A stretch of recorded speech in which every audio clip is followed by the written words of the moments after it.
비타민 출연자 총 4명에게서 용종 발견.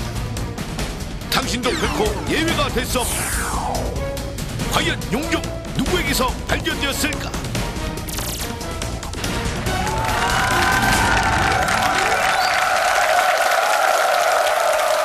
네.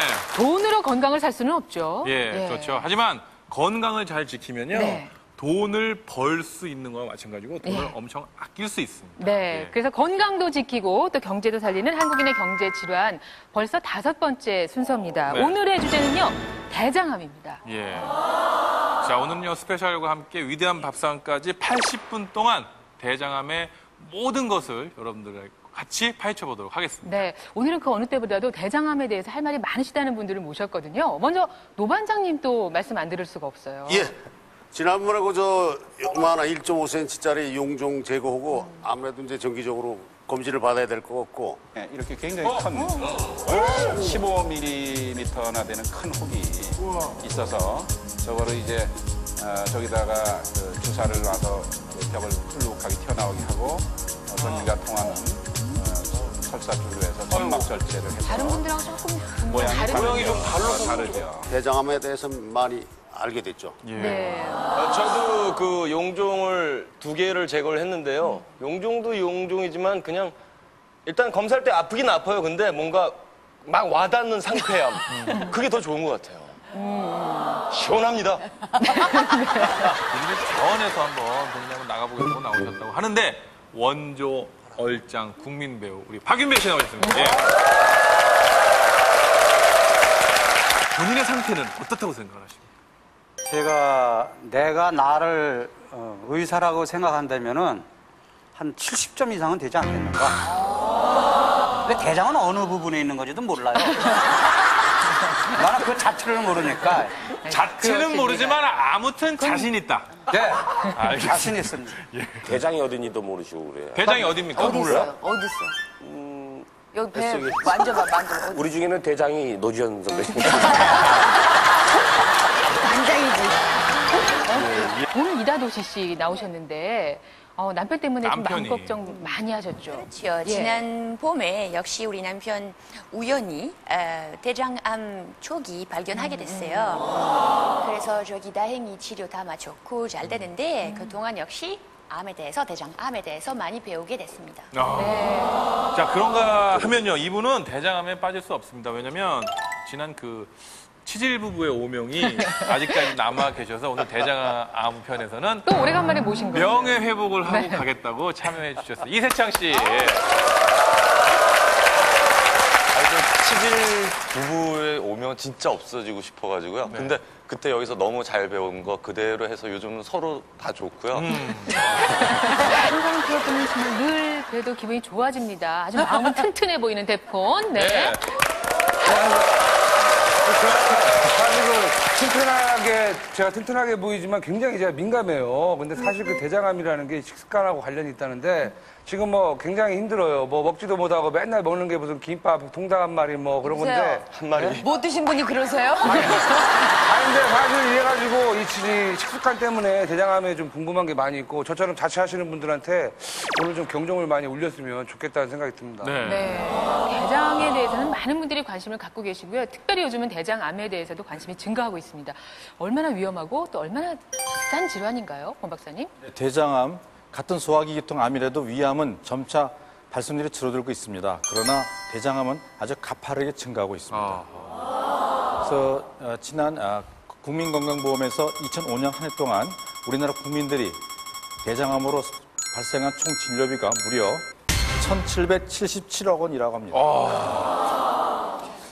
치료비용은 이처럼 어마어마하고 사망률도 높을 뿐만 아니라 통증의 고통 또한 매우 높은 암이 바로 대장암입니다. 따라서 알면 건강해지고 병원비도 아낄 수 있는 오늘 비타민 꼭 보시고 좋은 정보 얻으시기 바랍니다.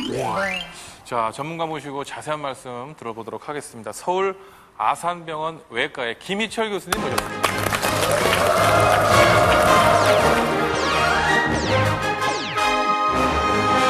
최근 들어서 가장 많이 늘어난 암이라고 하고요. 2000년대 들어서는 사망률이 3배나 증가한 암이 바로 대장암이라고 하는데 그 이유가 먼저 궁금합니다. 사실 대장암을 포함해서 모든 암은 퇴행성 질환과라고 네. 말씀드릴 수 있거든요. 네. 나이가 들수록 발생률이 높아지는 겁니다. 요즘 들어서 저희 한국의 평균 수명이 굉장히 많이 늘어났죠. 따라서 대장암뿐만 아니라 모든 암들이 증가되는 건 어떻게 보면 자연스러운 일입니다. 그렇기 때문에 대장암을 잘 알고 방비하고 그 예방법을 찾는 것이 매우 중요하다고 말씀드릴 수 있습니다. 대장암은 어떤 암이 5글자. 이 빈칸에 들어간 임혜진 씨. 대장암은 재발 위험한 암이다. 재발이 아주 잘 된다 그랬어요. 대장암은 가장 만만한 암이다. 왜? 대장을 네. 잘라내면 되죠. 편집하듯이. 그쪽 대장은 못 자르는 대장이라니까. 그 위는 그게 되는데 그게 아니야. 자, 박윤배 씨 드디어 나왔습니다. 오늘의 싹 정리를 해주십시오. 대장암은 스파이다. 아니, 스파이 같은 오장을 해야 돼. 네. 스파이 같은 암이다. 왜요? 이유는요? 통증도 없고 어느 부분에 있는지도 모르겠고 의사 선생님이 거기 있다 그러면 그런가 보다 하고 잡아내는 거지. 아주 비밀스러운. 알 수가 없잖아. 알 수가 없는. 예, 적절한 표현 같은데. 대장암은 잘 먹어 생긴 암이다. 잘 먹어서 생기는 너무 잘 암이다. 먹어서 생기는 암이다. 예, 설명을 좀 해주시죠. 그렇죠. 사실 여러분들 말씀하시는 게 맞는 부분이 많이 있는데요. 요즘 아까 갑작스럽게 늘어난 것은 요즘에 식습관이나 생활습관하고 관련되는 부분이 많습니다.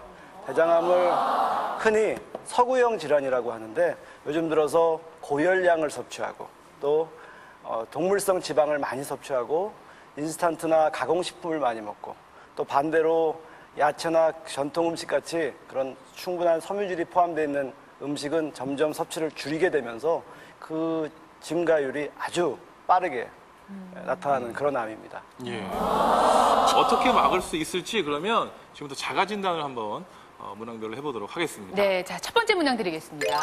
대장암, 이럴 때 의심하자. 대장암이 걸리면 어떤 증상이 나타날까요? 대장암은 우선 변으로 판단해야 될 것 같아요. 굵기도 가늘어질 것 같고 잘 안 나올 것 같고 색깔도 이상해질 것 같고 그런데